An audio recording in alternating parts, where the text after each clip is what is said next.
And I say lose because, to my mind, the Academy Awards is about losers. Because there are 4 of us and only 1 of them. And as soon as they nominate you, they put the camera right on you. So, of course, when your name is not called, you do everything to not let your face go, oh. You smile real big. A friend of mine was in the room, Richard Dreyfuss, who was in the last, I was in the first category, he was in the last category because he was the leading actor. And he came over to my wife, they've been friends for many years, and she said, how are you doing? He said, I have just enough hope to be miserable. So I came into my agent called me and said, Curtis Hanson wanted to meet me, and I went there, and he said, oh, wow, an Academy Award nominee coming to be. I thought, wow, I've never gotten that reception before. That was because it was the first thing after the nomination. And he said, you know, I've always thought about you for this part. Would you mind? You don't have to, but if you'd like to read a little bit, I said, no, I don't mind at all. I love doing things in Irish dialect. So I read for him, and I left. I felt, God, that was the easiest audition I ever had. I got the part. I was thrilled. I thought the script was bloody brilliant. I loved the book.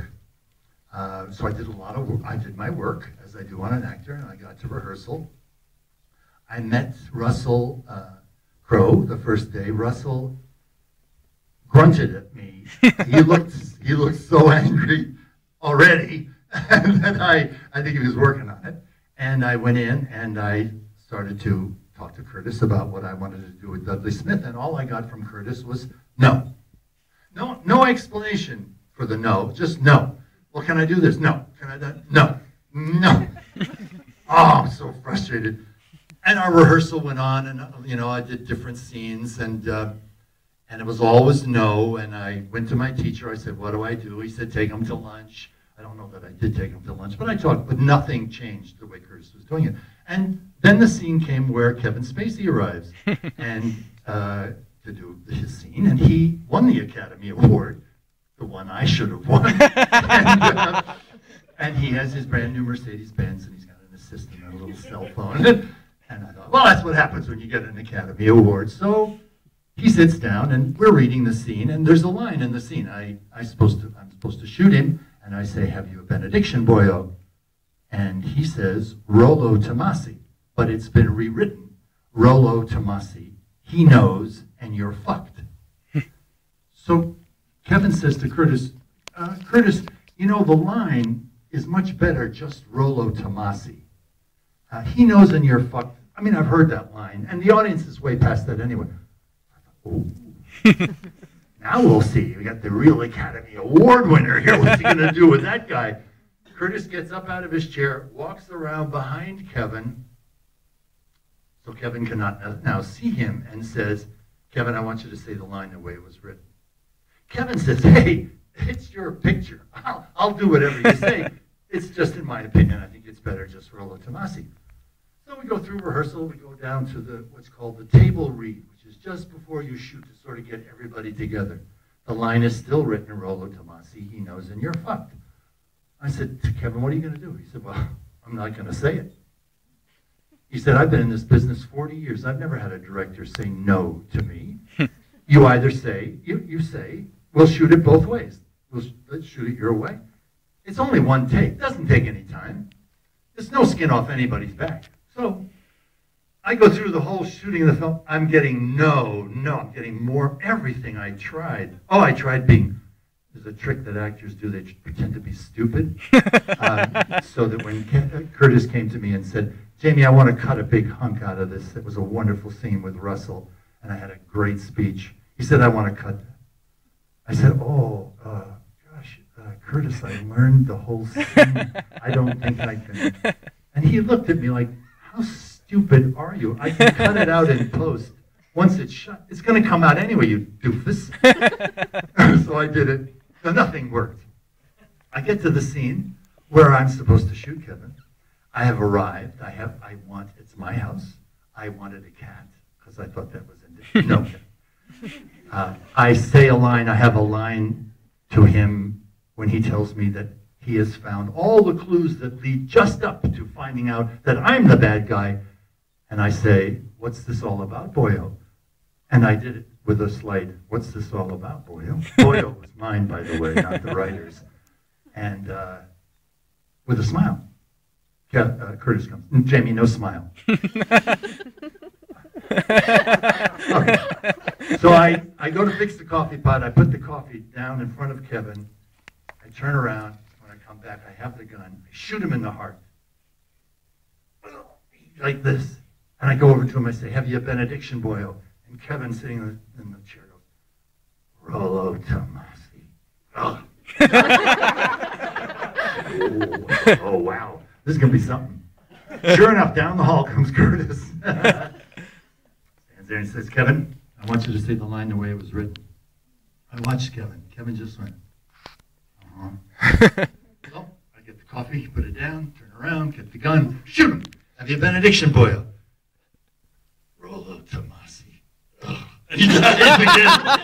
I had to bite my lip to not laugh in the take, because I realized Kevin was never going to give him the opportunity to have a choice.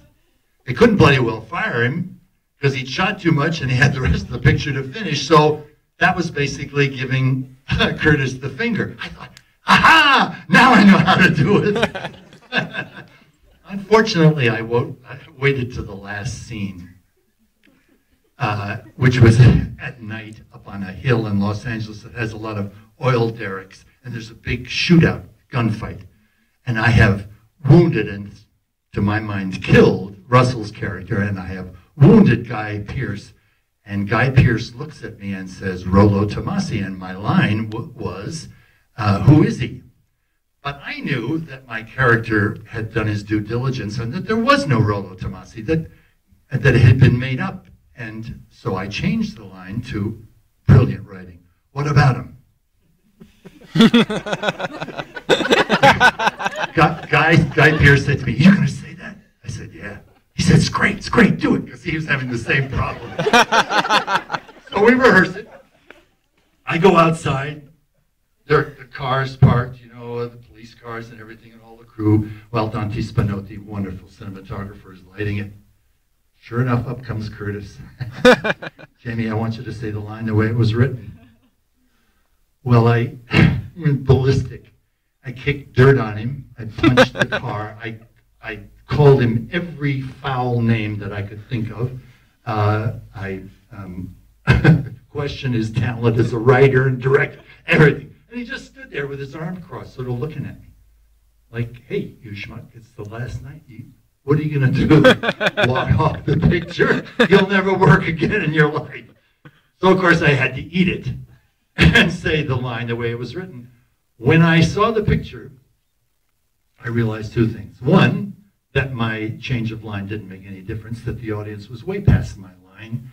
Anyway, it didn't matter what I said, and that if I hadn't been so self-righteous about what I wanted to accomplish, I could have twisted the line the way Curtis wrote it to communicate to the audience what it is. In other words, my intelligence, my being ahead of the game.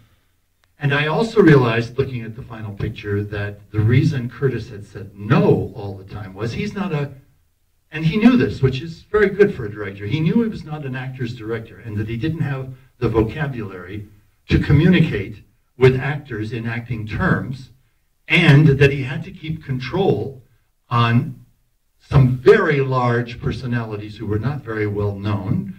Russell was not very known. Guy Pearce, Kevin, of course, won the Academy Award, Danny.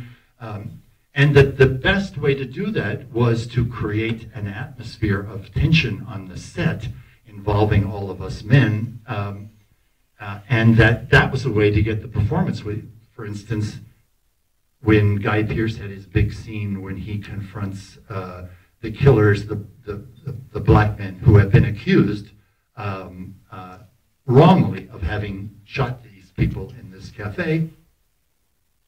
The day he was to do that scene, I saw him sitting in his chair on stage. He was white, pale, ashen.